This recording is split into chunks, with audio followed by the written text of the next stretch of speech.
A man staggers around and collapses to the ground coughing up blood. The people around him ask if he's okay when suddenly he turns into a zombie and bites off the man's head. The zombies have started randomly attacking people, causing great panic. The people run for their lives and the government creates a safety zone by building a wall around Busan to save as many as possible. The big question is, what will be the biggest problem faced by people in a situation like this? Is it the 30 million zombies outside the wall, or the people who have now become heartless and started fighting over supplies to ensure their own survival? In response to the latter, the guards brutally suppress all rioters. Meanwhile, the corrupt government continues treating its citizens like they are just a bunch of rats. The real problem faced by all is nothing other than housing prices.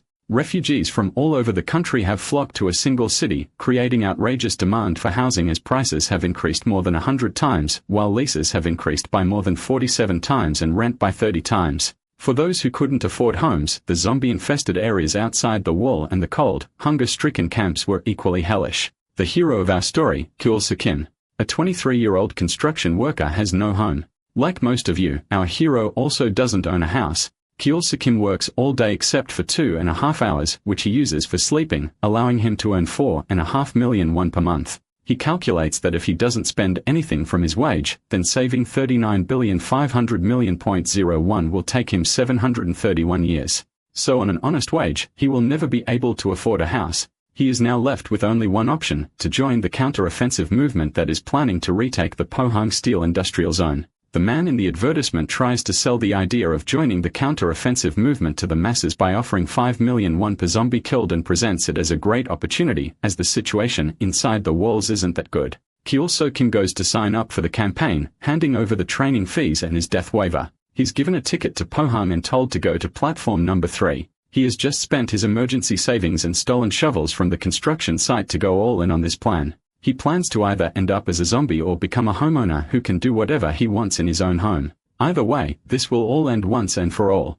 Suddenly, person in a mask bumps into him and falls down. The person gets angry at Kyul-soo-kim, but doesn't realize they have dropped crossbow bolts, which get picked up by a passerby. The masked person tries to take back the arrows but fails, as another person comes and grabs her by the hair, saying she can't even take care of her weapon, and takes her crossbow. However, the man changes his mind and drags her away to act as his bait. Kyul-soo-kim sees this and grabs the man, telling him to let her go. The man refuses, at which point Kyul-soo-kim punches him, saying he can't focus on the zombies with people like him around. The woman thanks him, but Kyul-soo-kim tells her not to thank him as he won a ranged weapon for himself, which disappoints her. Kyul-soo-kim then looks over at the guy who grabbed the arrows earlier, and a fight breaks out. The guard hears the commotion and thinks the people are starting a riot, but the other guard says to let them be, as they're riding to their deaths and are the most unfortunate people in all of Busan. The people are hyped up for the operation, but in reality, it is just a way to call the population, but they have no idea. The train ride begins and by nightfall, it reaches the Pohang station. Upon reaching the station, the carriage doors open up, but the people are unable to see any zombies. They get off and begin to wonder what to do as there aren't even any soldiers nearby. Suddenly, a loudspeaker appears and begins thanking them for coming. The people begin to panic as loud noises attract the zombies. The voice says that the population in Busan has reached critical levels, so they have decided to call the population to desirable levels. The loudspeaker begins unleashing loud sounds to attract the zombies. Suddenly, zombies appear all around them, and chaos begins to unfold. The engine detaches from the rest of the train and leaves the people to be zombie food. The people try to hide inside the carriages, but it's no use, as in the madness, the zombies manage to get inside and enjoy the buffet. Kyul-soo-kim hands the crossbow to the woman, saying he is just renting it to her for 10 zombies. She gets worried, asking him if he plans to jump into all that mess, but he lets her know that he needs 7,900 kills. He takes out a shovel and uses it to attack the zombies. The zombies jump him, but he keeps swimming and killing a large number of them. He fights the horde of zombies all alone, but eventually, he gets knocked over. The girl sees this from the safety of the carriage, but Kyul-kim manages to regain his strength, and once more, he stands against the zombies. He uses the shovel to kill all zombies who approach him, and this goes on for quite a long time. Once dawn arrives, the girl gets down and sees Kyul-soo-kim sitting atop a pile of zombie corpses and asks him if he is fine. But he tells her to shut up and begin counting the zombies. Confused, the girl asks him why he wants to earn money so badly and if he isn't afraid of death. He explains that he wants to buy a house with a garden and whacks off another zombie that tried to sneak up on him. The National Counter-Offensive Movement Task Force Team Number 3 sees all this and realizes that Kyul-soo-kim has just killed 8,000 zombies. Kyeol-soo Kim has finally achieved his dream. At the fourth boundary zone of Busan, a soldier calls out to Corporal Kim to let him know zombies are nearby. There are only 2 zombies, so the corporal gets angry at the soldier for waking him up over something so small. He looks through his binoculars and sees that one is dragging a bag and is soaked in blood. He orders the soldier to contact the platoon commander for permission to fire live rounds, but then stops when he realizes that those 2 are in fact humans. Inside the M0 LIQ reception room, a man calculates that Kyeol-soo Kim killed 8,021 zombies. At 5 million won per head, the total comes out to 40.105 billion won. The man offers to pay the bounty immediately and asks Kim to keep everything related to the mission a secret in exchange. They take his thumbprint to transfer the money while an assistant asks if they really need to give him that much. Kim explains that he cut the noses off all the zombies and brought them in so they can't cheat him out of payment. And if they don't pay, he might just cut off their noses. So they should hand over the money now since they'll reclaim it later anyway. It's public servants' duty not to waste taxpayers' money. Upon leaving the building with the cash, the masked woman asks Kim where he plans to go. He sets down his bags, hands her 30 million won, and tells her to stop following him. She asks if he's going to buy a house and tells him to invite her over once he finds a place so she can bring housewarming gifts. It cost him nearly 39,500,000,001, but our hero has finally managed to purchase a house for the small garden near the Susan district of Busan. He steps into the garden and then finally enters his very own house.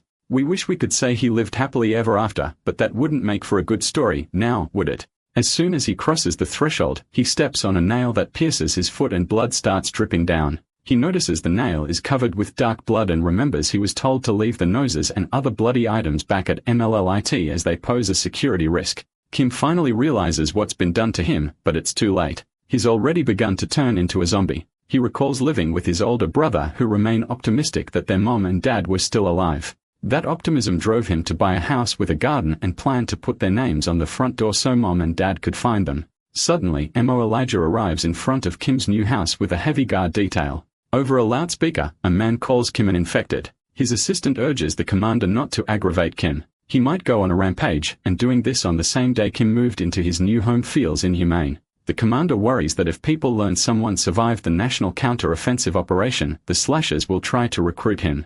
But they needn't fear a rampage. They have plenty of armed men. Under the Zombie Prevention Act, Kim will be terminated due to infection, and all his assets will be confiscated. Huffing with anger, Kim bursts through the front door. They see he's definitely infected. First, the zombies, then poverty, and now even the government is against him. He clutches his shirt and screams that all he ever wanted was to own a house. So why does the entire world have a problem with his dream? He just wants a place to wait for his family to come. Rushing toward the guards, he yells about their problem with his happiness, scaring them. Meanwhile, in Aqua City, Hemunda, a woman, is informed that her 5:30 client has arrived. So she tells him to wait a few moments. The client paces nervously until she emerges from the bath and apologizes for keeping him waiting. She is a Jong Choi, the masked woman from earlier, and also the director of the slasher company Choi and Jan. Her assistant lets her know this reservation is for Mr. Miyamo Jan. She asks why he came to her company. He says he heard they retrieve objects from zombie areas. Jong Choi smiles and assures him he's in the right place. They handle all types of zombie-related matters, from clearing infested zones to retrieving objects and people. They manage a large team of slashers who are experts at killing zombies. The man flips through her brochure and is shocked by the high prices. She explains prices vary according to location and the size of the object he wants to retrieve. For example, it costs extra to retrieve the 450-pound steel safe from a large zombie-filled city. Informs her no one warned him about such costs and that he only has about 100 million won on him. At this, Egon Choi gets angry with her secretary Park and demands to know why she's wasting time on this broke bum, ordering him dragged out. The man stops her and shouts that the object is worth more than 50 billion won. He bought cryptocurrency before the zombie breakout and its value skyrocketed over the years. He offers her a share of his profit once he sells it. Hearing this, Egon Choi's tone softens. He still asks for someone cheaper, at which point she mentions she has a recruit in mind and can try to contact him. Jong departs soon after. While Park asks Jong Choi if she hired anyone during the counter-offensive operation, she explains she's just about to go hire him, instructing Park to get things ready while she changes clothes. She also tells Park to call in Sang-soo as her bodyguard. He's unassigned after everyone heard how he beat up his last client, and as a housewarming gift, to bring a pack of toilet paper rolls. Do not force anyone into a corner. This is the rule that politicians and soldiers lived by after building the wall because there was no way to tell what someone might do after being backed into a corner. Kyo-soo-kim attacks the guards and realizes that he's now infected, so he bites one of them in the neck to turn him into a zombie. The other guards quickly attack Kyo-soo-kim to kick him off the guard, and they finally manage to throw him away, but the damage has already been done. They realize that Chol-soo-kim bit the man on purpose to infect him. The man orders them to shoot anyone who has been bitten in the head and to give Chol-soo-kim 3 minutes, after which he will be completely infected. So, they should just keep pushing him into a corner until he fully turns, but the guards hesitate to do anything out of fear. The man gets angry at the guards and threatens to take their pay away, which they finally rush Chol-soo-kim. They see Chol-soo-kim get back on his feet, determined not to let anyone take anything from him as he is unwilling to be dragged out of his own home. Chol-soo-kim is just another guy turning into a zombie, but the problem is that this man is the beast who once killed 8,000 zombies on his own. After a few minutes of fighting, all the guards have been turned into zombies and are fighting each other and attacking anyone who's still human. The MLIG man panics at the sight of a single man achieving so much and wonders how it all went wrong. Suddenly, a man appears on top of a car and stands in awe of the gruesome sight. The man opens his bag and takes out his weapon. This man is Sang-soo, a Class B slasher. The MLLI human sees the lawnmower and realizes who this man is, wondering if the ministry sent him. He tells him that is Manhwa-Kim, the leader of MLL 18-3, and asks for help. Sang-soo asks his superior what he should do with this man. A Jong Choi takes a look at him and sarcastically comments about zombies being able to talk. Sang-soo understands the assignment and uses his lawnmower to mow down Manhwa-Kim without any mercy. He then proceeds to take care of the rest of the zombies infesting the place, and in just a few moments, he is the only one standing as all the zombies have been taken care of. He now asked about Kyo-soo-kim, noticing that his eyes are cloudy, meaning he has almost turned into a zombie, and asks if he should cut his throat. A Jong Choi tells him to wait as she's impressed by his willpower to delay the zombification process while they got rid of all the zombies. She thinks if she makes a slasher out of him, she could use him to make really good money and marks him for herself, threatening Sang-soo to cut his finger off if he touches him, which makes him comply. A Jong Choi asked Seo-soo-kim if he wants to survive, but he is unable to give an answer. She presses for an answer and coughs up blood and speaks in broken English as is too far gone. She explains that professionals in zombie-related services are called slashers, and all 3 of them there are slashers, and that this career is only available to those who have survived a national counter-offensive operation and have exceptional zombie-killing skills. It's a high-paying job where you can earn bonuses by working for companies, military groups, and politicians who wish to occupy land outside the wall. Kyo-soo-kim again says that he's turning into a zombie, at which Jong Choi tells him to agree to her offer, and she will administer the cure to him, but he will have to repay her by working as a slasher. She asks him if despite working like a dog and living through hell, he still really wants to live. Kyo-soo-kim agrees while coughing blood, and Sang-soo takes the antidote from Jong Choi's hands and quickly injects it into Kyo-soo-kim's neck, at which he passes out. Jong Choi remembers the IU agreement and proceeds to take Kyo-soo-kim's fingerprint on it, as the cure she just gave him costs 500 billion won per shot.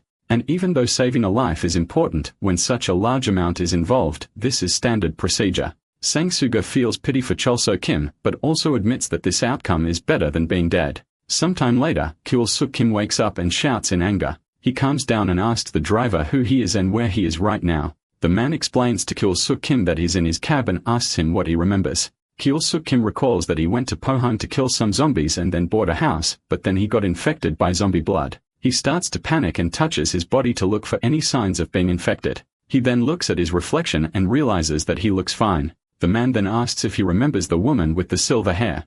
Kyo-soo-kim remembers her well and asks if she was the one with the gas mask as she was there when he got infected. The driver tells him to tap the tablet and watch the clip as it will answer all of his questions since he could explain things to him, but he must keep his eyes on the road. The man then proceeds to carefully drive his car through the zombie-infested streets while avoiding them. Kyo-soo-kim taps the tablet screen and a Jong Choi appears on the screen to give him a crash course in becoming a slasher. This further confuses Kyo-soo-kim. She explains that a slasher is a professional who provides zombie-related services and that they are responsible for the recapture of territory, item retrieval, survivor rescue, and hits against specific targets. She playfully questions why private contractors are needed when the government and the military already exist. The answer to that is a lack of supplies and political will from the government. The government ended up losing most of its supplies and ammunition factories at the beginning of the zombie outbreak, and so they began to run low on ammunition and gunpowder. Now the government barely has enough to shoot zombies off the walls and maintain peace inside the city. So the government began to make use of the people as there are plenty of humans in spare. Those who are extremely good at killing zombies started being called slashers. Now he too is a part of this industry. Kyosu Kim gets angry at this as he doesn't want to become a part of the show. She knows that is thinking about why he should even join her as he doesn't want to do that. The reason is simple. He owes them a huge amount of money because of the cure that saved him just a few seconds before he turned into a zombie. It was developed by a relatively unknown pharmaceutical company, but its effects were discovered much later. The drug became known as Zombex. Now each shot costs 500 billion won in the market. She calculates that at the current interest rate of 23%, his interest will be 115 billion won per year, which means that he will work only for her company and be her personal servant until he pays off the loan completely. He chose this for himself as he was the one who wanted to live, so now he must work his ass off. The chauffeur Choi asked Sol Soo Kim if the video cleared things up for him, but Sol Soo Kim unbuckles his belt and tells Choi to pull over so he can get out. Choi laughs and tells Sol Soo Kim that he'll have to pull over anyway and tells him to look out the window. There's a swarm of zombies right in front of them, so they can't proceed further. Choi explains to Chol Soo Kim that his mission is to get through the swarm to reach downtown Gyeongju and then find a hard drive while he drives away to stay safe. Chol Soo Kim should use the radio to establish contact once he gets done with the job. Choi jokingly tells Sol Kim to not get any funny ideas. Otherwise, he will end up in a garden with the zombies and that if he wants to get back to Busan, then he should do what is best at and kill the zombies. Sol Kim gets out of the car and sees the horde of zombies and realizes that he has his work cut out for him.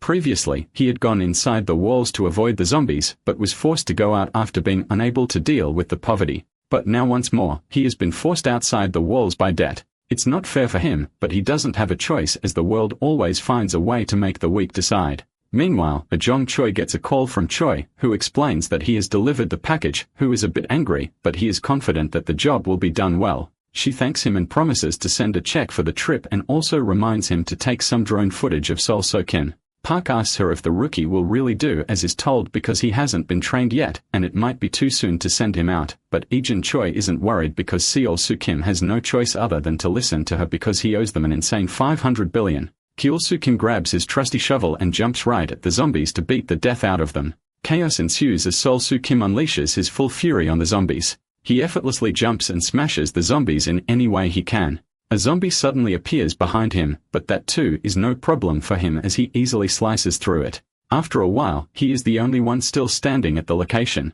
John Choi has been witnessing all this through a drone. Seeing this performance, her worries leave her as so far has been doing really well for his first mission. Choi asks her if the angle is fine and she is satisfied with it. She also reminds him to record the feed, as she will need it for the promotional video. She then cheers for the successful beginning of the shovel guy from Siamian, her new slasher. Cheol Soo Kim gets mad at having a 500 billion debt forced onto him while he was unconscious. It appears that Kyul Soo Kim has accepted his reality and begun working to pay off his debt, but that can't be further from the truth. He asks of zombies, poverty, the government, and now even that little zombie shark think he's an easy prey and gets even more angry at his situation as he takes down yet another zombie. Hyo Suk Kim is angry and is only beating up the zombies to cool down. He doesn't plan to agree to pay back the money because then he will be forced to become her servant for the rest of his life. His idea is to find Ejin Choi and then force her to tear up the IOU by threatening to crack open her head with his shovel. The main issue is finding her and returning to Busan.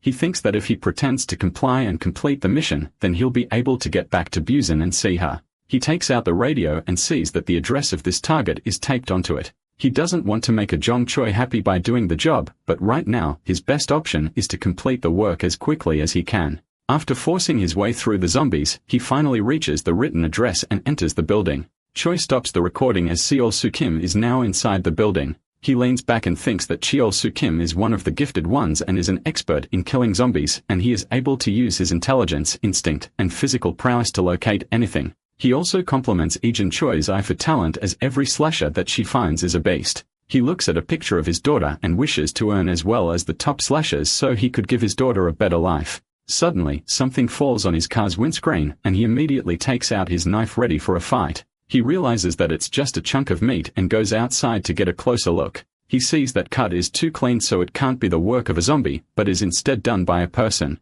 Suddenly, he sees a shadow of a person getting away and gets even more confused. Suddenly, phone slides out of the meat and a cell phone alarm begins blaring, which attracts a horde of zombies towards Choi. Meanwhile, Cheol Soo Kim now at his target location sees that there are lots of computer parts littering the place and wonders which part is the hard disk. The zombie apocalypse started before he ever got to take a computer class, and as is an elementary school dropout, he has no idea what a hard disk is supposed to look like. Half an hour later, he's out of breath as he is now forced to pack everything he could find. He gets even more mad at John Choi for forcing him to go through all this trouble. He is on the radio and tries to inform Choi that he's grabbed everything that looks like the required item, so he needs a ride now and that he won't walk back all the way to the spot he got dropped off at. But he gets no response as Choi is already dead as the zombie horde has overpowered him. A man in a suit hears Chol Kim being mad and figures out that he's retrieving an item, so he decides to take the item and packs his meat. This man is Sang Kyle Park and used to work as a slasher in Choi and Jang as a C-class slasher and went by the name of Coast.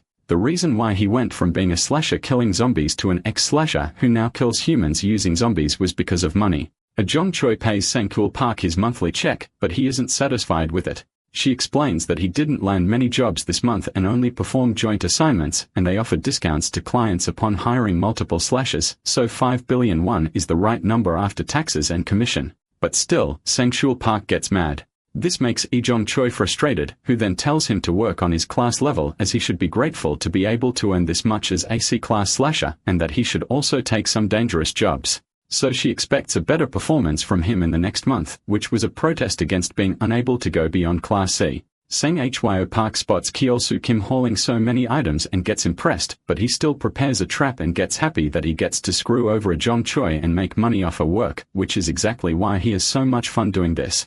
The piece of meat hits Kyeol-soo Kim right in his face and the phone starts ringing. This noise attracts a whole bunch of zombies, which only annoys him further. Koya Sang-shol cuts up meat with the same blank expression he has had for a while now. He found out that zombies are attracted to two things, noise and smell. So he showers to get rid of any smell and wears his suit. His plan is simple, hide his own smell and lure the zombies toward his opponent using meat and a loud ringing phone. That's how he managed to get Kim Chol-soo cornered from every side by zombies. Kim Chol-soo curses at his luck, curses at the world, and curses at the meat for making so much noise. Why the hell is a piece of meat making so much noise anyway? With this trick, Park Sang-chol can get the zombies out of his way. He stares at the zombies swarming over Kim Chol-soo. There's no way he can make it out of there alive. Unistrand class is slasher, the kind that can wipe out thousands of zombies alone, can't win against a whole pack of hungry zombies drooling all over the place. Sang-chol decides his next move, distract the zombies, grab the item from Kim Chol-soo and get the hell out. But right when he's about to move, he hears a loud bang from behind that he didn't expect at all. Park Sang-chol turns around with wide eyes and sees zombies flying through the air. Apparently, Kim Chol-soo had no idea at the time just how crazy big the spell he used actually was. His eyes were glowing white, his veins popping out of his neck, breathing heavy with pure rage. Park Sang-chol watches the mess unfold and curses. With this much blood flying around, even more zombies will come. Not to mention the blood will dirty the item too. Great. Just great. Meanwhile, Kim Chol-soo is in full beast mode. He's slicing through zombies like they are nothing, making them into minced meat in seconds. Sang-chol can't believe it. This guy, this lame taxi driver, suddenly looks crazy strong. Normal people would stay quiet if they saw this many zombies around. Not this guy though, he's going full psycho on them. Sang-chol tries to calm himself down. It's fine, he tells himself. Kyeol-soo will tire himself out if he keeps pulling stunts like this. And when he does, that's when Sang-chol will move in and grab the item. He pulls out another piece of meat to throw at Kim Kyeol-soo, but right before he throws it, Kyeol-soo looks right at him. They lock eyes. It's dead silent. Kyeol-soo, beyond pissed, realizes that the meat raining down on him was Sang-chol's doing. Sang-chol panics a little but thinks screw it and throws the second piece of meat anyway. It gets Kim Kyeol-soo right in the face. Meat slapped. Time literally freezes for a second. Even the zombies stop moving. Kim Chol-soo is boiling with rage now. He promises that after he's done shredding the zombies, he's coming for Sang-chol next. Chunks of meat keep flying at Kyeol-soo and keeps turning zombies into more minced meat. It keeps happening again and again. Sang-chol's meat bait runs out, but Kyeol-soo's rage just keeps getting worse. Sang-chol finally decides to run away. No plan B anymore. He thought Kyeol-soo would get tired after a few zombies. Nope. He's somehow getting stronger. As Sang-chol moves back to run, a zombie head flies and lands right in front of him. He looks around for another way to escape, but it's too late. Kim Kyeol-soo is right behind him, throwing a punch. Sang-chol runs for his life, thinking how in this world zombies are on top of humans and slashers are on top of zombies. And he's the one who kills slashers. He was so close to success and now this taxi driver ruins everything. Meanwhile, Kyeol-soo isn't even running after him. He's just walking slowly like some horror movie villain, making Sang-chul even more scared. Kyulsu yells at him, asking if he killed his driver. Sang-chul stays silent. Bad move. Kyulsu's rage gets even worse. Sang-chul pulls out a weapon like the tryhard he is. Kyulsu throws something straight at him and hits his shoulder. Sang-chul falls flat on the ground. Laughing like a maniac, Sang-chul pulls out a weird-looking remote and threatens Chulsu. He says if he presses this, it'll mess up the whole amusement park. Gyeongju's got a population of 260,000. If they all hear the noise, they'll come running. Everyone's zombie food. Just then, a voice rings out across the park. Someone's yelling, asking, whose shovel? Kyulsu turns his head. An old man is walking toward them like he's taking a casual stroll, calling them deaf for not answering. Kyulsu wonders how the hell an old man like this even got into the amusement park. The old man keeps pointing back and forth between them, asking which one owes someone named Choyajun. The park announcer keeps cutting the old man's voice off with stupid greetings, and the old man finally snaps. He pulls out his weapon and slashes all the speakers like they're made of paper. After that, he turns back to them, dead serious. He demands again, which one of you owes Chalajon? Apparently, this old man is a class A slasher.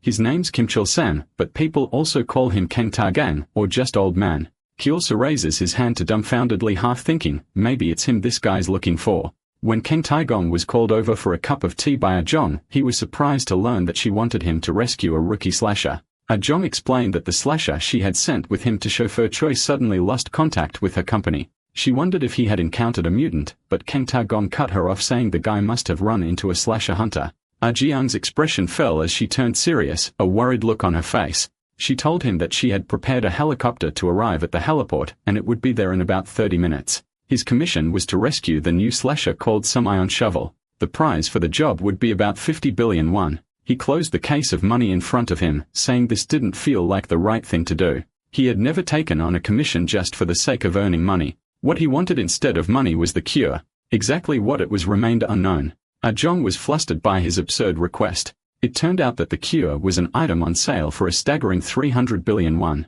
Ta-gang sipped his tea and posed a question, asking her if it was him who was outside the blockade, or was it her new toy out there. Ah-jong got pissed at his blatant threat as he pointed out that in negotiations, the person who is less urgent makes the offer, not the one who's in a hurry. He tossed her his bank book, telling her that he would save the rookie slasher if she gave him the cure, and in turn, he would also mentor the rookie. He asked her if she agreed to his terms or not. Back at the amusement park, Kim Kyulsu raised his hand, admitting that he was the person the old man was looking for. The old man simply nodded as he observed Kyulsu's physical state. He was covered in blood from fighting zombies. It seemed like his body was decently fit for someone who had only done regular jobs. He even had some malice in his eyes and rough palms, showing he had been through hardships. He was ordinary at best, but he had the qualities to become something better. Kim Chulsu felt weirded out by the way the old man was scanning him. Trying to break the ice, he asked who he was. Kang Ta-gang told him he would be his teacher from now on, but before they could continue their conversation, a swarm of zombies rushed toward them.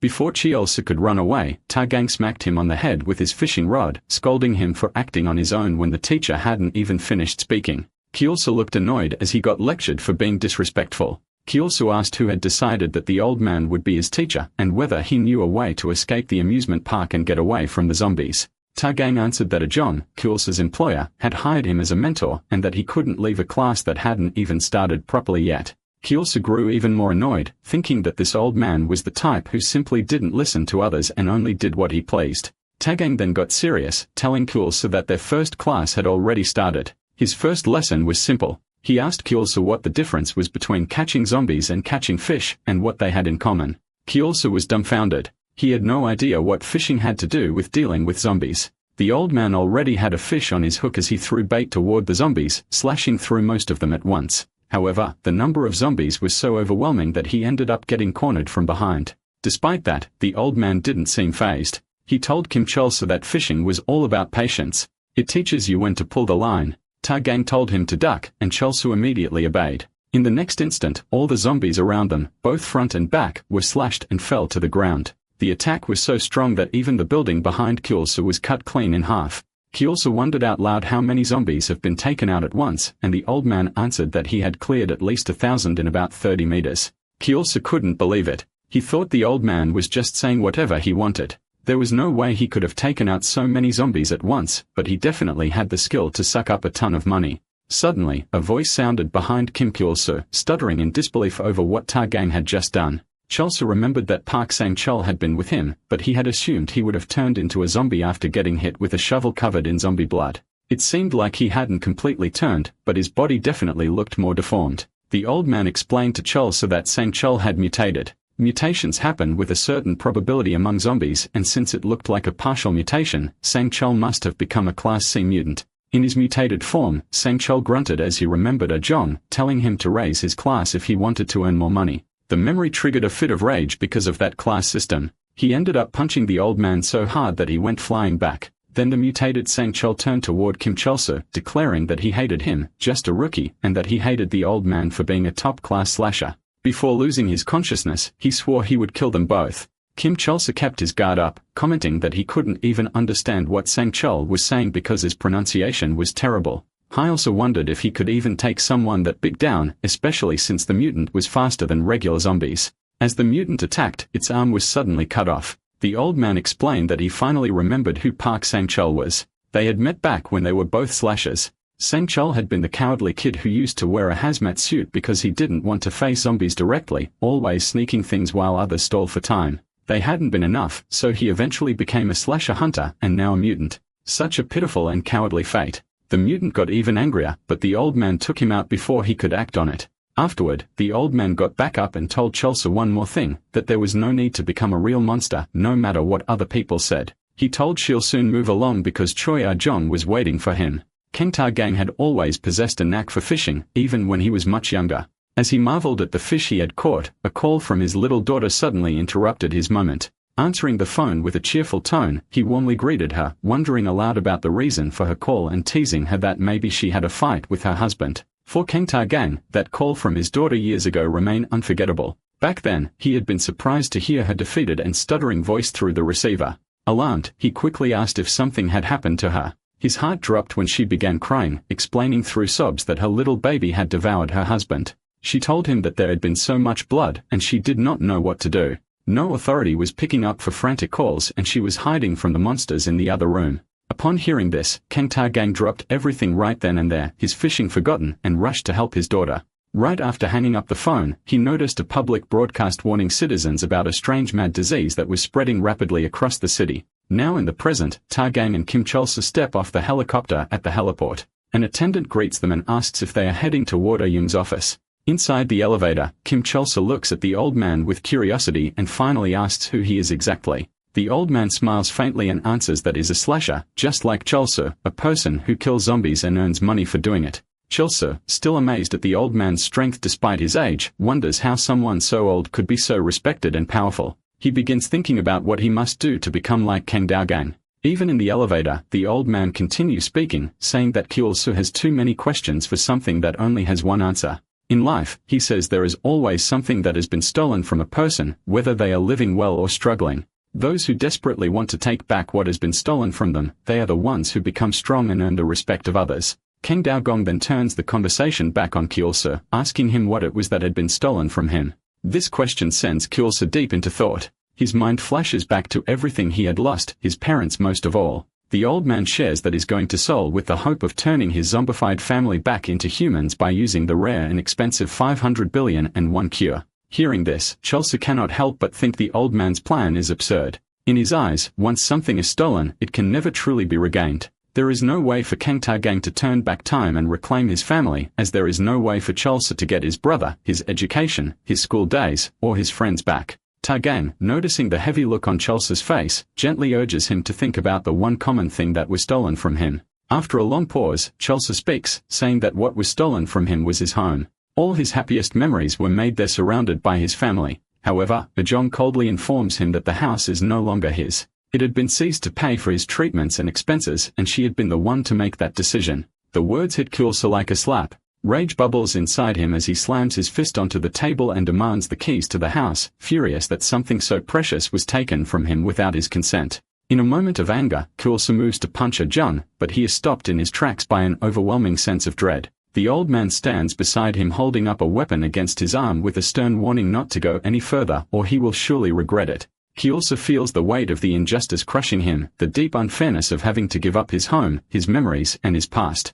Jung, with a conflicted expression, hands the cure to the old man, saying that this is the only time she will turn a blind eye and allow this to happen. But her gaze shows her worry. Kyosu will not be easy to handle or train. It turns out that it was Jung who had asked King Ta-game to bring Kyosu along to the upcoming dinner. She believes he needs to see the world as it is to understand the harsh realities that govern it. Kyosu, however, does not look happy about it at all. Curious despite himself, Kyosu asks the old man what the gathering is about. Taikang explains that it is an event where all the craziest and strongest high-class slashers gather in one place. The gathering is held at the city's biggest 5-star hotel, and the high-class slashers are already starting to roll in, filling the hotel lobby with an atmosphere that is electric and dangerous. Kim Cholsu and King Ta-game walk upstairs as Cholsuchul spots a house at the top of the stairs, and the old man tells them they should quickly go up before the sun goes down. Otherwise, they will not be able to see the stairs as it is almost time for sunset. The house looks like it could be worth tens of millions of won. It seems big and luxurious. The two enter the house through the gate as Kim Cholsu announces that he must wash himself before he can continue because he must smell bad with all the zombie goo on him. Kim Cholsu is surprised to find out that the house was actually quite different from what he had thought of. As they go through their day, have breakfast, and then lie down on the bed together, Kim Cholsu asks if he can question something to the old man. He does not wait for an answer and asks the old man if he catches zombies for money. Taigang agrees to him and Cholsu asks him what he spends all of his money on if that is true.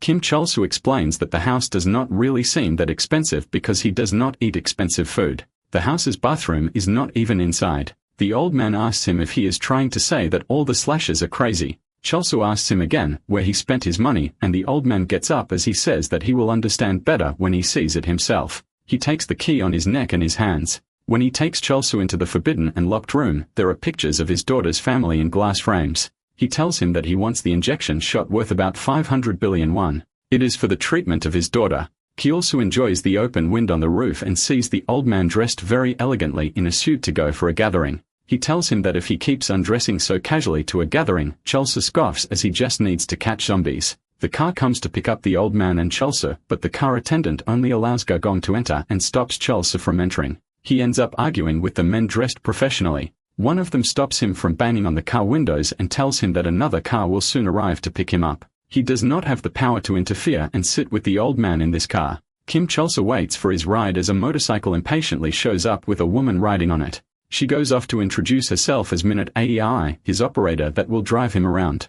John's assistant helps her get into the dress and asks her why she let Minute Aei be Cholsu's operator. John explains that she believes in the little girl and Cholsu. He seems useful. He can at least reach Sang's level of expertise. John explains that Minute Aei is reliable. She smells like success just like her when she did not become a CDO yet. At the 5-star hotel, Minute Aei and Kim Cholsu arrive at the red carpet, being the last ones there on their little motorcycle. The event operator asked them how they got to the hotel, and Minute Aei explains that she was the one who drove Slasher Sumi on there as his operator. The man at the entrance looks at the list and informs them that their names are not on it. He asked for Chuelsu's class to identify him, and when Minute Aei tells him that Chuelsu is a Class C, the man mutters under his breath about lowly Class C slashers still hanging around areas like this. He sighs arrogantly and says that only Class B and higher slashers are invited to the event, and only those with the VIP's invitation can enter. He tells them to leave without causing a scene. Just then, Jong shows up as the VIP. The man is surprised and immediately straightens up.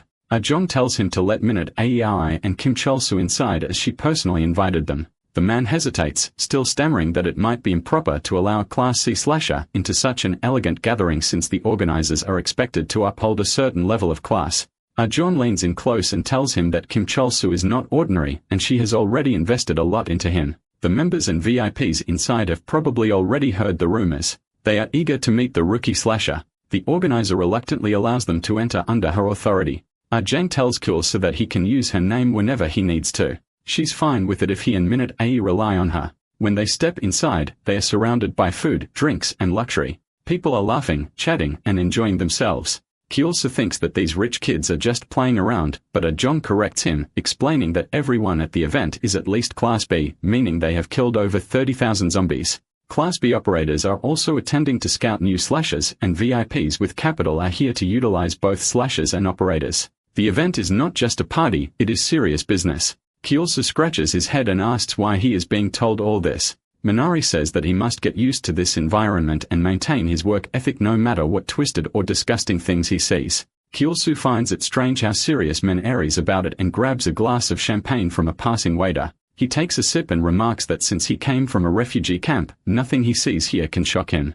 Life in the refugee camp was the lowest class of scum in the apocalyptic world. And even then, as a little boy, he could barely endure it. The businessman approaches them and proposes a commission for Kim Kyulsu to retrieve something. Minute AI immediately recognizes the man and whispers to Kyulsu that he is the CEO of VF Group, a VIP among VIPs, who has commissioned a total of 24 cases. She asks what the package is and the CEO bluntly states that he wants them to retrieve his wife's thumb from the Daegu shelter. He needs her thumbprint to finalize some paperwork regarding the distribution of shares. His wife is still alive in the shelter, so they just need to find her and bring back only her thumb. Hyosa listens silently as a bad aura surrounds them. Without a word, he turns away walking through the crowd.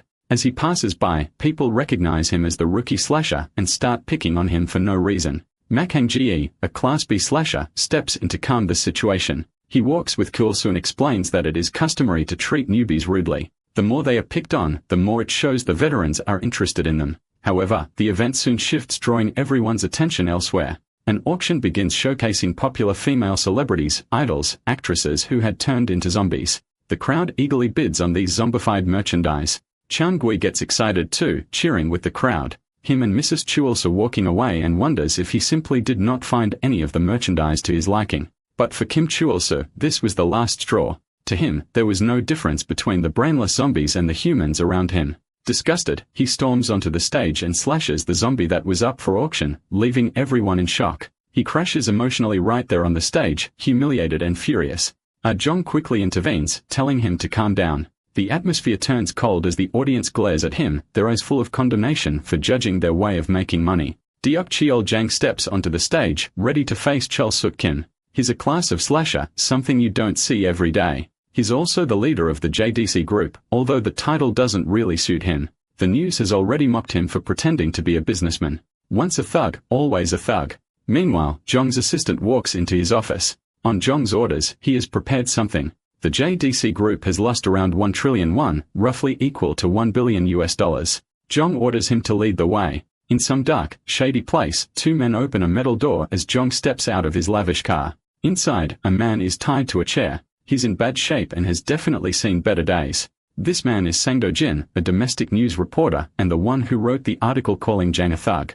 A goon removes the cloth from Sang-do's face. Sang-do screams at Jang, telling him he'll never get away with getting rid of a journalist. The people will find out he's still a wolf in sheep's clothing. Jang calmly pulls out a chair and sits in front of him. He promises not to harm Sang-do any further. He's just going to change his life form so he lives a totally different life. Duk Chul-jang pulls out his syringe filled with zombie-making serum. Sang smiles bitterly and calls him a thug. He'd always known something like this would happen the moment he wrote that article. Jang plans to turn Sang-do into a zombie, the first human subject for his experiment. Sang-do laughs. A thug never changes his ways. No matter how rich and privileged Jang acts, deep down, he'll always be a brute. Deok Chul-jang corrects him. He's not mad about being called a thug on TV or in the papers. What really pissed him off was the 1 trillion and 1 market cap lost by his company because of Sang-do's article. But Jang's revenge doesn't end there. He stops injecting the serum halfway and orders his men to bring in Sang-do's wife and daughter. They are scared and crying.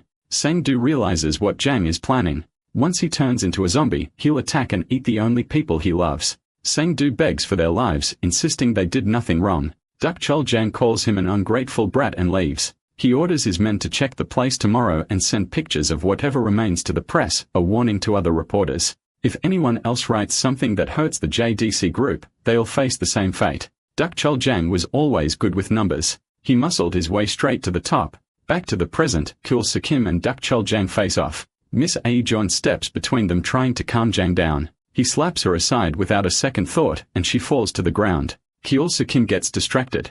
Deok Cheol-jang stands right in front of him. He asks again, what problem does Kyulsu Kim have with the money he makes? Kyulsu Kim answers, if this is the only way Jang can make money, then he's no better than a rotting zombie. Slashers like him deal with zombies. He raises his weapon and attacks. Deok Chul-jang catches the weapon between his fingers and crushes it like it's nothing. To him, Kyulsu Kim is just a barking dog that needs to be put down. Jang swings at him. Kyulsu Kim blocks, but Jang applies more force. Both of Kyulsu Kim's arms snap under the pressure. Before he can pull back, Jang swings again. Kyulsu Kim falls to the ground, unable to move. Jang casually asks his assistant to run the numbers. The assistant calculates the losses, the stolen merchandise, the bad publicity, and counseling fees for today's trauma. Altogether, it's about 62 billion won, roughly $62 million US. Suddenly, Chol Soo-kim bites Deok Cheol Jang on the foot. Jang punches him again, telling him to sit like a good dog. All this money will be charged to Cheol Soo-kim's sponsor, the money Jang lost at today's auction. He'll recover it by making an example out of Cheol Soo-kim. Before he can finish him off, Kang Daogang steps out from the crowd and stops him. Dak Chol Jang sneers. He asks what the old man is babbling about. Kang Daogang tells Jang that he's had bad manners since the dawn of time. Then Mrs. Loan Shark steps forward. She asks Dak Chol Jang if he happens to have 800 billion won or $800 million US just lying around, because that's how much Chol Soo-kim owes her. If something happens to Chol Soo-kim, Dak Chol Jang will be paying off his loans instead. Sometimes, getting indebted to a very rich woman isn't such a bad thing after all. She can come in quite handy. Dak Chol Jang leaves Chol Soo-kim standing there. He wonders how a man can rack up so much debt. He asks Mrs. Loan Shark if she's padding the numbers so Jang will spare Chol Soo-kim's life because he works for her. Mrs. Loan Shark offers to show Chol Soo-kim's IOU if Jang doesn't believe her. Her assistant hands over a file detailing every bit of Chol Soo-kim's debt. Jang flips through it. He learns that if anything happens to Chol Soo-kim, the person responsible must pay off the debt. She taunts him to write a check in the JDC group's name and mocks him for not just eliminating Chol Soo-kim right now.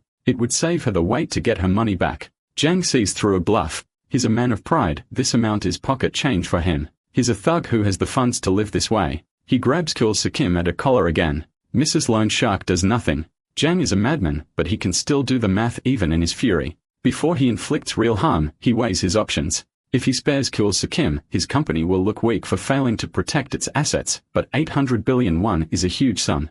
In the end, he decides to spare Chol Soo-kim. His mood turns bitter. This is why he never wanted to attend this stupid event where he alone lost money. Mrs. Loan Shark laughs. Jang yanks her by the hair, but before he can do more, her men pull weapons and threaten him. If he hurts their lady, he will destroy him. Jang releases her. One day, when his company is big enough, he will make her pay. Jang and his men leave. Mrs. Longshark orders her men to take Ejin Choi and Chol Soo-kim to the nearest hospital and promises to cover the repair costs. Her assistant asks if she'll stay for the rest of the event. There's still a lot to do. Mrs. Longshark shrugs. There's no point in staying when the music's over. She and her team exit the building. In her mind, she wonders how much someone must love money to do such terrible things. As slashers, their job is to protect people from zombies, not auction them off to the rich for fun. She remembers when she first dreamed of starting a company that paid hard-working people well to eliminate zombies. The idea came from the very first slasher, Sejang. She thinks about that memory and about Sejang. Chol Soo-kim wakes up in the hospital. Yun Choi peels an apple for him. He apologizes for dragging her into this mess. Yun Choi blames herself for not keeping a tighter leash on him. Chol Soo-kim couldn't stand watching the rich prey on poor women who had nothing to do with it. He hated that those men were above him and held power over him. He remembers the auction clearly. Famous actresses and singers turned into zombies for the wealthy to buy. The poor live desperate lives without ever seeing how good things are for the rich. He wants to know the truth. Is the company he works for responsible for the same horrors as those rotten men, or is it just tolerating them for appearances? A Jong Choi tells him something important. Two things determine his slasher's value. One is their skill at getting rid of zombies. The other is how much money they can make doing it. Chol Soo-kim lost to Dak Chol Jaeng because Jaeng had both better skills and more money. That's exactly why Jaeng can do whatever he wants. No one has the skill or cash to punish him. Until they do, they can only watch. Chol Soo-kim laughs bitterly. It's just another way of saying you can't stop a corrupt man when you let him roam free. As Jang Choi says, is not the only one who feels the world is falling apart. She remembers her childhood. Her sister was turned into a zombie and auctioned off to the rich too.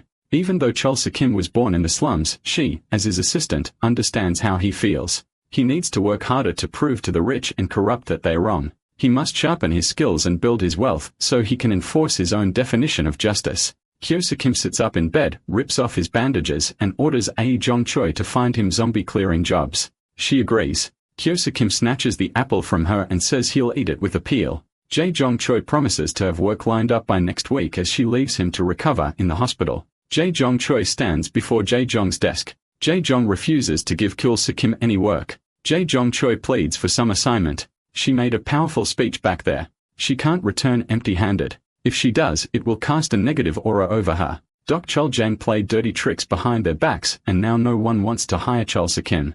Their company's performance is plummeting because of the stunt Kyo Kim pulled at the auction. That's not all. The JDC group undercut everyone in the market, offering lower prices than Jang and Choi Company, so they aren't getting any work either. It seems they have messed with the wrong man. Asian Choi begs a Jang for work. She needs to find some work for Cheol Kim and need to brand him as a good slasher so Chol Jang will stop messing with the Jang and Choi Company. Asian Choi and Cheol Kim will take work at any price if it means they get any job at all. Jong knows that Asian Choi has a point. They need to market Kyo Kim as a good slasher so he can make some money. He needs to build some credibility and a good proven record. That way, Deok Cheol Jang will also stop messing with him and the company. She asked Ejin Choi if she is really willing to take any work even if it pays nothing at all. Ejin Choi is determined to take anything. She will convince Kyo Kim to do any work.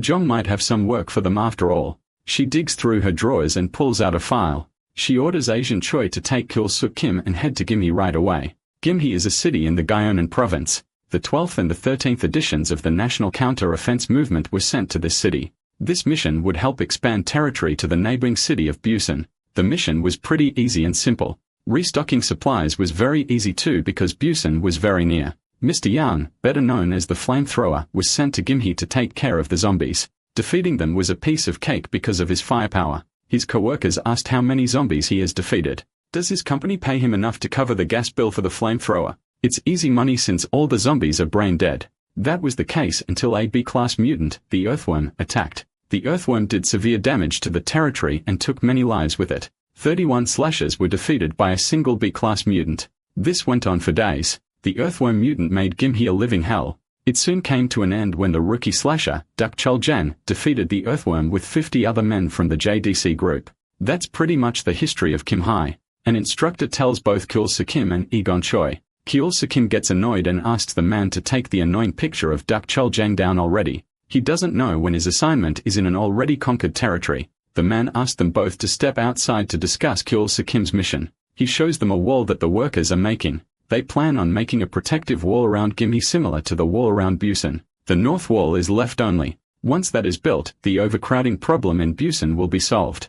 The people will come back to live in Gimhae. The homeless can be given a place to live inside Gimhae too. The plan is good, but there is just one problem. The noise from the construction attracts zombies. The men are running double shifts to build the wall quicker. Sometimes, the zombies attack in the middle of the night. The guards and the stronger men were able to push them back for some time now. If the zombies attack in a group, the workers can kiss their lives goodbye. This is where Chol Kim comes in. He will protect the men while they work. Asian Choi asked how the workers were able to build the east and the west walls if the zombies kept attacking so relentlessly. The other sides are protected by Busan and a river. Back then, the workers also had a better budget, so they were able to hire better slashers. Kyo Kim takes offense to this. The workers are undermining him. No other company was willing to offer help to finish the construction. Jang and Choi Company offered to help, but in return, the workers will give them some land.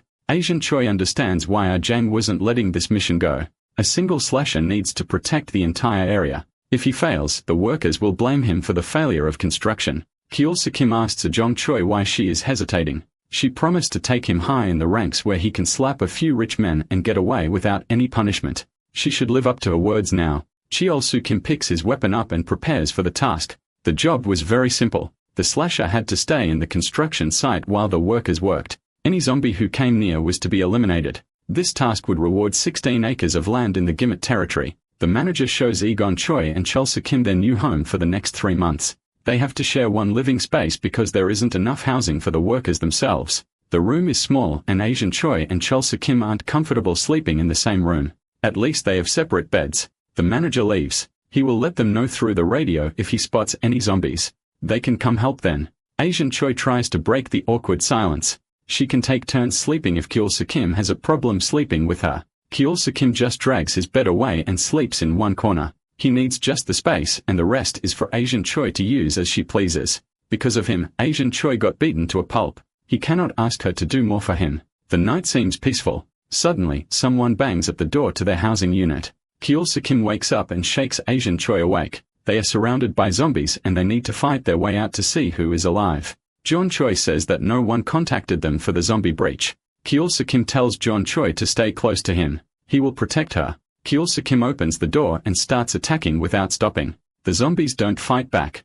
Looking around, Kul-Sakim notices that there are no zombies. It's just the construction workers who want to throw a welcome party for the new people. The workers gathered and shared their stories about life in Gimhe. To them, working here was like living in hell. They worked all night and slept during the day, constantly on edge because zombies could attack at any moment. The stress alone stiffened their muscles even when there were no zombies. The work was hard, but the anxiety was worse. As for the pay, it was practically non-existent. No matter what anyone said, all they received was food, water, and a place to sleep. It would be nice if they earned something real. Most of them had families back home they could no longer support. One worker admitted he had put himself in this miserable situation, especially with the baby on the way. The only real reward they had been promised was the first houses in Gimhe once the walls were completed. They were all working for permanent residence, not money. Some had families living in tents. Others were simply tired of being homeless. A house sounded like heaven to them. Before leaving, the workers asked Kul-Sakim to take good care of them.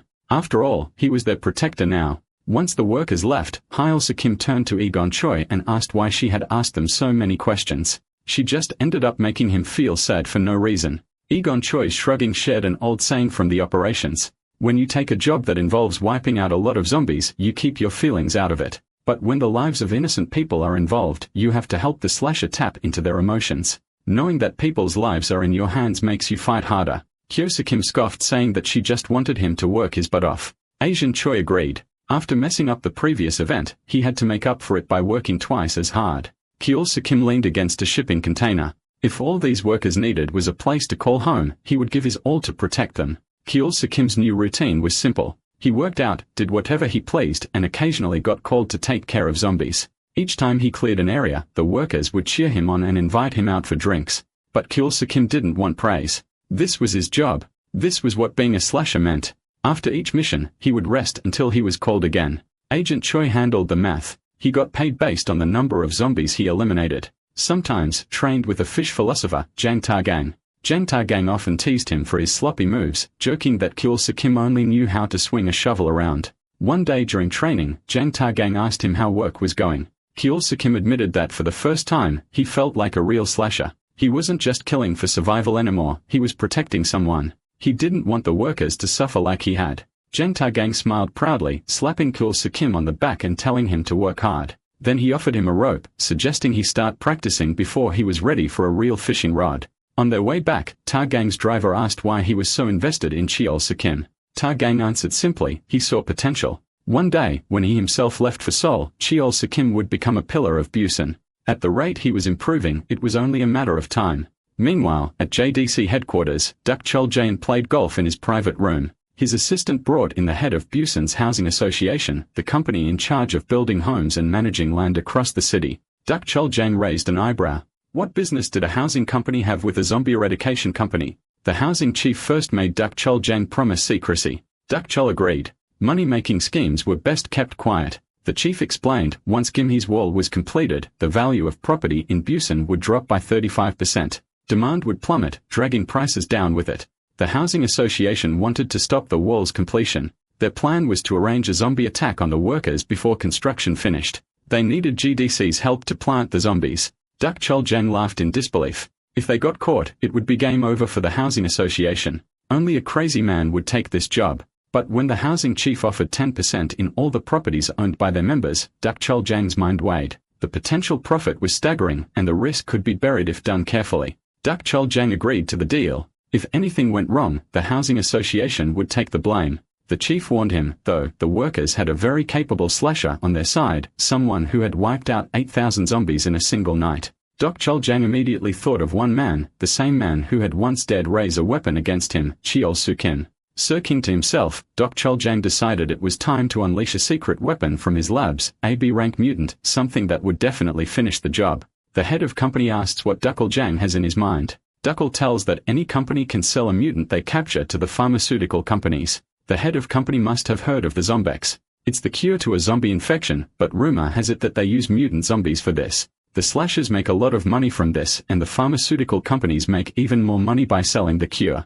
This way, they are able to bring in a lot of mutants to their labs for experiments and other things. They just need to get their hands on one mutant and release that in the Gimhe territory. The head of the company trusts Dak Chol-jain to finish the job. Dak Chol-jain has one request only. Even if things go out of control, the head of the housing company will keep his mouth shut. The head of the company agrees and takes his leave. Dak Choljang asks his assistant to call someone. The earthworm mutant they caught in Gimha had a baby mutant growing inside it. The man will sneak the mutant out of the lab and make sure no one catches wind of this. He also tells his assistant to grab 10 homeless men that no one will bother looking for. The authorities will become suspicious if a mutant shows up from nowhere. They need to come up with a proper plan to cover their tracks. Chang Wei breaks inside the labs. He steals the mutant from the pod, but someone catches him. The man tries to bargain for his life. He will pretend he saw nothing and leave. Chang Wei throws a childish tantrum. Why do these workers have to work so hard? Why can't they just take naps on work hours? Why must they always make a villain out of him? Chang Wei makes him say sorry for working so hard and gets rid of the man. He isn't stupid enough to let a witness live to tell a story. Cheng recalls Dak Choljang and lets him know that he has done his part. Dak Choljang's assistant gathers 10 homeless men and tells them the entire plan. Their families will get paid handsomely if they do this work properly. He throws a paper at the men and they fight each other to sign it first. Any money is good money when you are poor. The stage is set, but there is one problem. The one on the stage has no idea what he is getting into. The workers wake Cholsa-Kim up. He asks if there are more zombies, but the workers are here to party once more. It's been a month since Cholsa-Kim came to Gimhe. The workers take Cholsa-Kim outside where they have prepared a surprise for him. The workers made a barbecue surprise for Cholsa-Kim. Asian Choi was also involved in this surprise plan. They need to feed their slasher well because is always called to kill zombies. If only they could choose one time when the zombies attack, but they cannot. Kyeol-soo Kim looks around the table. He can't remember the last time he ate with so many happy faces. It was probably his birthday when he saw so many people. The workers tease him for getting sentimental. He should use Phil before the food disappears. The food is a wild boar they caught from the wild, cooked with what little supplies they had. They didn't steal anything or use anything extra for him. It's all that they had on hand. Kyeol-soo Kim gets sentimental and eats the food. It tastes better because of all the hard-working people and the effort gone into making it. Kyeol-soo Kim wishes that he had more time to enjoy these little pleasures. More pleasant memories would help him forget his dead family, his parents who abandoned him, and the reality of the world he lives in. Kyeol-soo Kim hears something. He asks if the manager will get mad for playing music. The workers didn't play any music, but a sound is coming far away from the construction site. Several cars with loud music speakers come crashing against the wall. A big group of zombies follow the car. The zombies bite the men inside the cars and they become zombies too. The zombies together make their way inside the shelter. Chang-yi holds the earthworm mutant in his hand and drops it on the ground. The siren has been rung. It's time to drop the actual thing now. It's another peaceful night at the shelter. The workers sleep after a fun night of partying. It is always peaceful nights like this when disaster strikes. The earthworm zombie attacks the shelter and the workers go flying their housing units. The earthworm mutant makes a mess of the construction site with little to no regard for the safety of the people inside the shelter. It is just happy to be let out of its pod and finally to be able to eat to its heart's desires. Kyeol-soo Kim cannot catch a break. It was always like this. He monologues to himself as the zombies attack. Whenever he found meaning in something, always got taken away from him. Kyeol-soo Kim is confused. He wonders if the music had brought the zombies in. He's frozen in place. Minari smacks him. She tells him to snap out of it. He did not have the luxury to stay there. Civilians lost their lives when a slasher panics before a swarm of zombies. They had to get everyone to safety. Kyeol-soo Kim's hope had shattered over and over again, just like the first time. It's a flashback. People leaving each other behind. Another lost his life in front of him. The only thing he could do was to fight against it. Kyeol-soo Kim wants to find meaning in his suffering. He finds it in his battle against it. Minute Aei nods and they get to work. She rushes to get the shovel and rope. Kyeol-soo Kim orders her to go to the office after getting the weapons and orders to evacuate. He makes the workers leave. Kyeol-soo Kim grabs a weapon. A zombie charges at him and he makes quick work of it. Even more zombies enter. They had ruined Kyeol-soo Kim's party. He gets angry and jumps into the fight. Kyeol-soo Kim begins slashing the zombies. He finishes them off one by one. His weapon breaks, but he keeps at it. It is not enough to keep the zombies away. Chaewo Kim begins to get overwhelmed. Just then, rope and shovel land right beside him. It was Minute Eri who threw the weapons at him. Just in time. She says she will go send out evacuation orders and contact HQ. She zooms away while Cholsa Kim begins round 2 of his fight. The scene changes to people running away. They get tired and notice there were no zombies following them. The slasher, Cholsa Kim, must have held the zombies back. The people breathe a sigh of relief. One of them asks what would happen if the wall came down or the construction gets pushed back. Their homes might be destroyed. It would be called off since the deal was made in exchange for completing the wall. There is a painful silence. Suddenly, the man turns around and starts moving forward. They try to stop the man. There were too many zombies behind. The man did not care. He says he would be the same if his house was destroyed. It did not matter. His life would end regardless. This was their chance at a good life. If they did not fight now, they might as well be gone. Since they would be living in poor conditions, the guy says he was going to help the slasher. He would fight the zombies if it was the last thing he did. The dude starts walking back. He was going to fight for his home. The others start to agree. They had the right to go for a better life. If it meant their doom, so be it. The people start to join the man. It was their fight against the zombies. A fight for a better life. Back to Kyo-Soo-Kim. He keeps fighting off the zombies. Enemies were coming from every side. He did not lose his calm. The slasher had to protect the citizens at any cost. He sees a man about to get attacked. Kyo-Soo-Kim tightens his rope on the shovel and throws it. The shovel sends the zombies to the underground. The man tries thanking the slasher, but he tells him to get away quickly. Kyo-Soo-Kim had to protect the wall's facilities as well. If the zombies took hold of it, it would become a den for new ones. The workers were starting to get infected. The number of zombies could rise faster than he could finish them. He worries that he had not heard any broadcast for evacuation. The wall starts to rattle. Suddenly, wall explodes. The van speeds in from behind, kills Soo-Kim. They drift into the scene. People jump out of the back. One of them has a flamethrower and starts burning the zombies. It was all the people who wanted to save their home. Kyo-Soo-Kim is dazed. He asks why they were here. The man from before tells him they were here to help. It was everyone's home after all. The hole in the wall was getting bigger. The people figured Kyo-Soo-Kim would need some help. The slasher tells him he will not go easy on them if they turn into zombies. He orders them to guard the hole and push it back. He was going to finish off the zombies around the wall. The men start pushing against the wall. The workers were doing it for their homes instead of running away, and they choose to fight. However, the battle was far from over. The scene changes to Minute Air outside the office container building. The communication tools were inside, but the building had been flipped upside down. The average zombie could not have done such a thing. It must have been something bigger, something that did not take a human form. A high-class mutant Mint-Airy worries that Mr. Shovel could not handle this all by himself. He was only a C-class of flasher. They needed reinforcements from Busan. The ground shakes as something big approaches. Minari looks behind her. A huge mutant with a gaping mouth approaches. The body has a baby face in the middle. It seems to speak the word Yun. Meanwhile, in the Ministry of Defense Special Division, Class or Operator, Captain Yun Vyung Song knocks on a door. The man inside asks for a report. There was nothing special to report. However, there was something he would want to know. The man was Class A/A Guantaklin, known as Major Lin. The captain tells her that they did not get an evening report from the Gimhe construction site. Plus, the Jutdong wall facing Gimhe had reports of flames and fire. The Gimhe wall was a crucial project for the provisional government. There was no room for error. Major Lin was better off sorting this out himself. He takes his gang and heads out. Kyo-Soo-Kim continues his rampage. The number of zombies had started decreasing. It was thanks to the workers distracting a good number of them. Plus, word had gotten out about the zombie attack. The early phase of the attack was coming to an end. The infection was not spreading.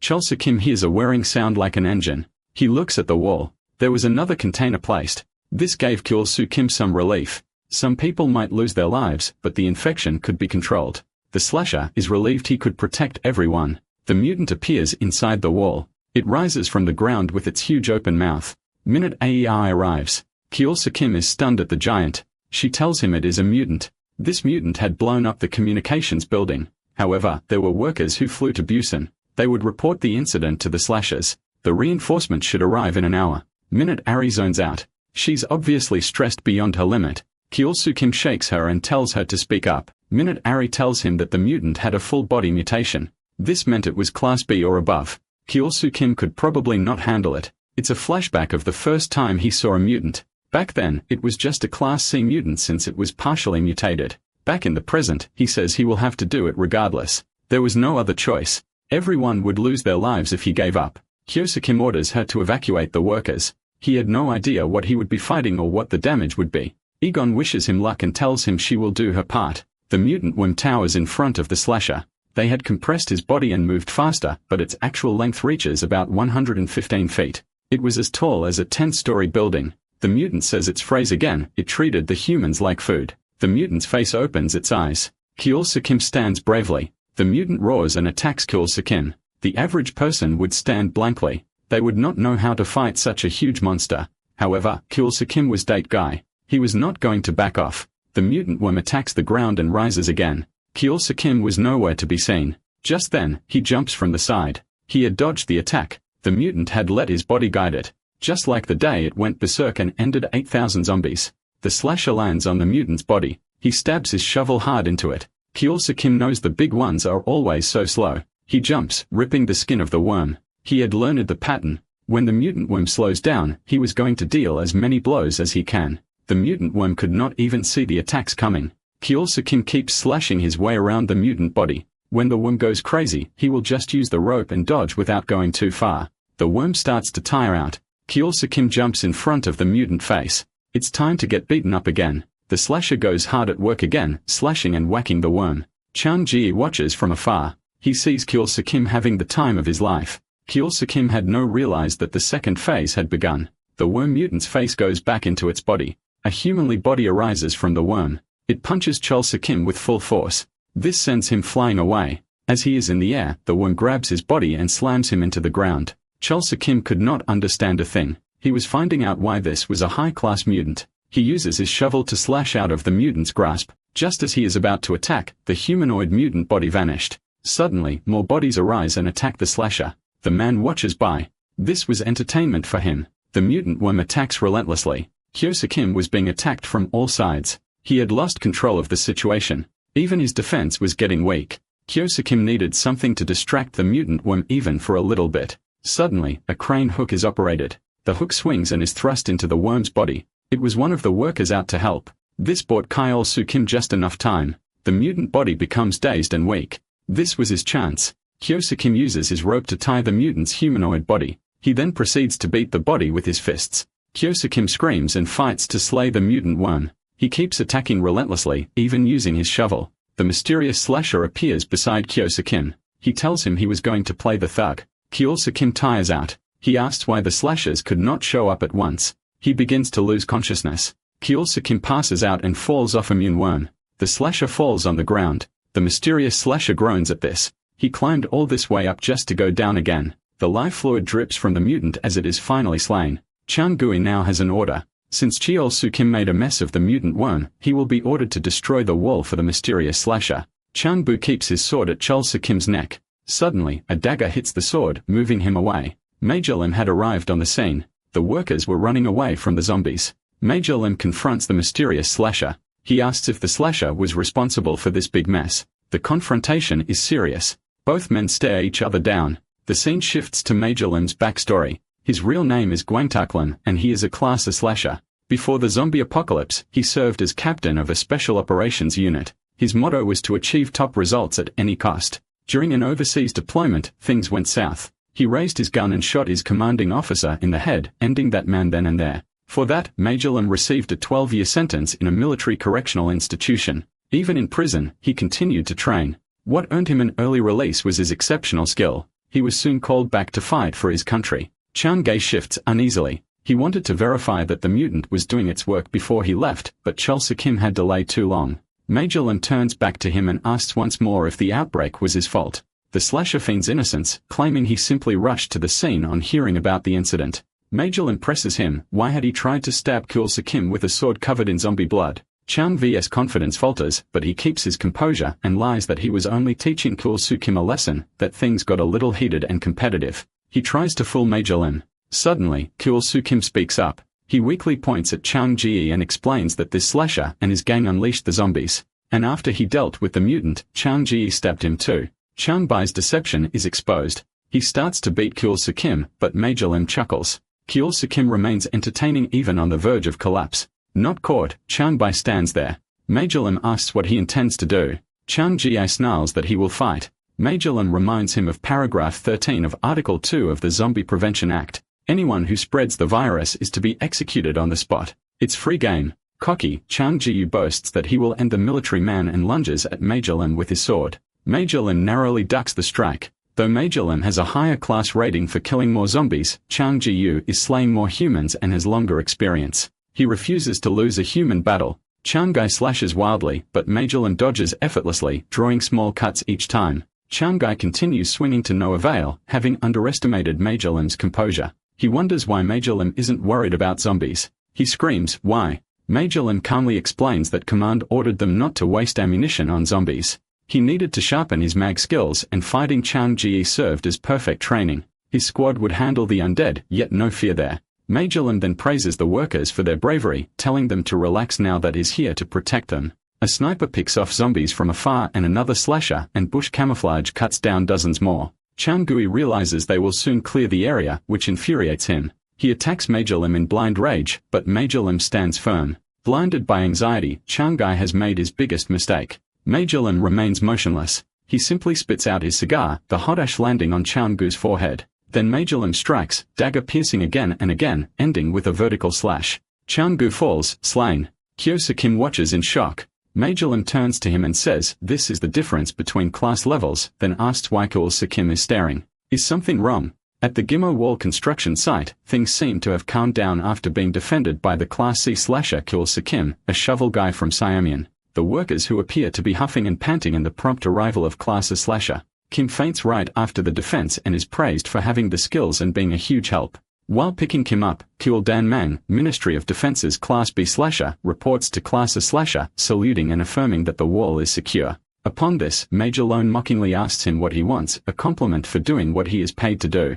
Kim is picked up to be transported for treatment. Meanwhile, the Class B slasher, Suri Chong, looks at the slain mutant and is surprised after seeing that Kim was able to kill it. The mutant is observed to be a Class B mutant since it has a full-body mutation. Chong praises him for being pretty good for a Class C slasher and asks that if he was able to kill a Class B mutant, does that not make him eligible for a promotion to Class B? Hearing this, Major Lim muttered that if he wants to promote himself, he will. Then his tone hardened. He said they were going to elf Chol So Kim out of there with the chopper. Hearing this, no one muttered a single word, and the passed-out Class C slasher was promptly picked up by Chol So Kim, a Class B slasher from the Ministry of Defense's Special Division. Major Lin let out a weary sigh, saying that it is always the quiet ones who listen and follow orders. The military had some serious discipline issues.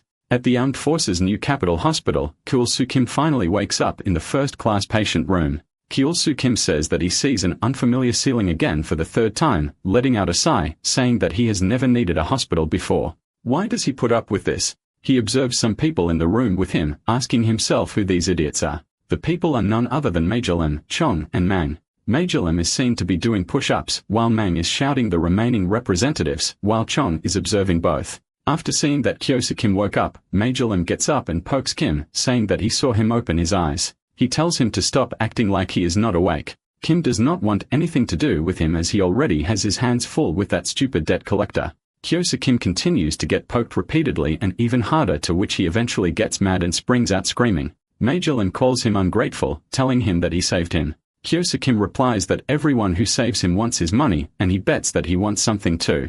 Major Lim is surprised that this is saying that he is not money-crazed. As he is saying this, he is interrupted by Mang, gasping and screaming. How did he figure out? Was he a genius? Kyosa Kim springs out of bed, shouting, and is about to jump out the window, saying that he knew that these idiots wanted his money and were debt collectors.